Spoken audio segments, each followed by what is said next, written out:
বিবাহিত নারীকে পটানো বা রাজি করানোর সবচেয়ে বড় কৌশল আজ আমি আপনাদের জানাবো।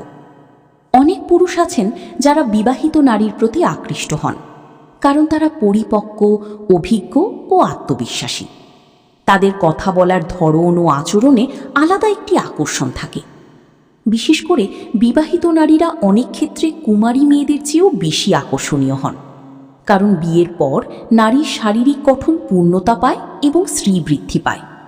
এই শারীরিক ও মানসিক পূর্ণতার কারণে পুরুষরা বিবাহিত নারীর প্রতি বেশি আকৃষ্ট হন। প্রথম ধাপ, কাছে আসা। বিবাহিত নারীকে পটাতে হলে আগে তার সাথে কথা বলার সুযোগ তৈরি করতে হবে।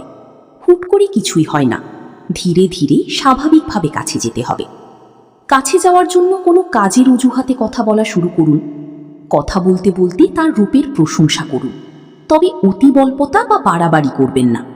মনে রাখবেন, মেয়েরা প্রশংসা পছন্দ করে, বিশেষ করে সেটা যদি হয় মার্জিত।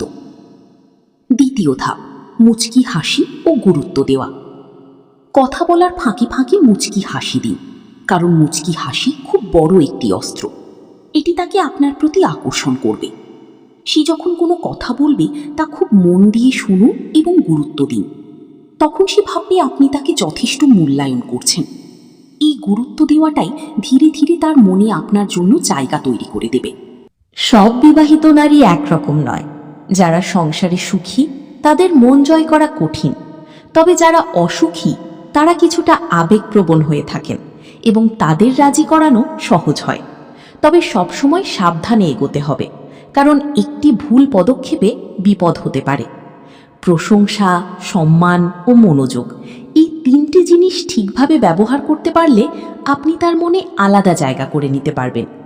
বিবাহিত নারীদের একটি স্বভাব হলো তারা সরাসরি মুখে কিছু বলে না, বরং সিগন্যালের মাধ্যমে বোঝায়।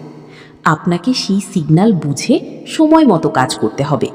সিগন্যাল বুঝতে পারলেই আপনি সফল হবেন এবং আপনার মনের আশা পূর্ণ হবে। ভিডিওটি ভালো লেগে থাকলে অবশ্যই লাইক, কমেন্ট, সাবস্ক্রাইব করবেন। ধন্যবাদ।